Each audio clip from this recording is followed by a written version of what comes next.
ایک گاؤں میں رحمت نامی ایک کسان رہتا تھا۔ وہ بہت ایماندار اور محنتی تھا، لیکن اس کی زمین زیادہ اچھی پیداوار نہیں دیتی تھی۔ گاؤں کے لوگ اسے سراہتے تھے، مگر کچھ لوگ اس کا مذاق بھی اڑاتے تھے کہ وہ کبھی امیر نہیں ہو سکتا۔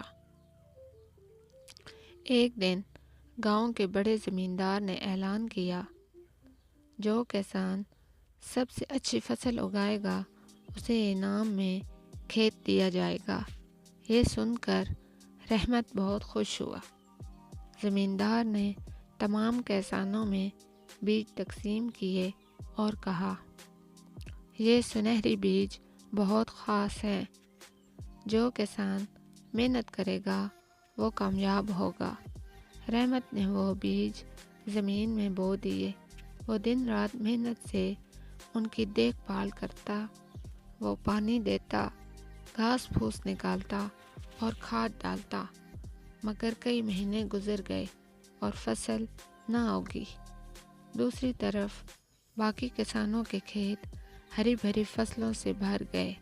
رحمت پریشان ہو گیا، مگر اس نے سوچا، میں جھوٹ نہیں بولوں گا اور سچائی کے ساتھ زمیندار کے سامنے جاؤں گا۔ جب فیصلے کا دن آیا تو تمام کسان اپنی بہترین فصل لے کر زمیندار کے پاس پہنچے۔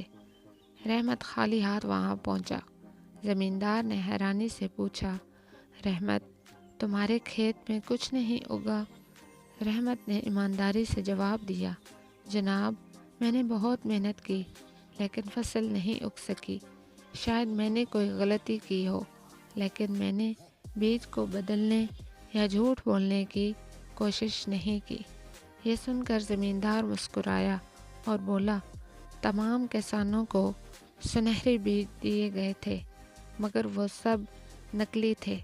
ان سے کوئی بھی پودا نہیں اگ سکتا تھا، لیکن تمہارے علاوہ سب نے دھوکہ دیا اور جھوٹ بولا۔ سچائی اور ایمانداری کی وجہ سے آج تم جیتے ہو۔ زمیندار نے رحمت کو انعام دیا اور ایک بڑا کھیت دیا، اور پورا گاؤں اس کی ایمانداری کی تعریف کرنے لگا۔ سچائی اور ایمانداری ہمیشہ جیتتی ہے۔ سبق: محنت کبھی رائے گاہ نہیں جاتی۔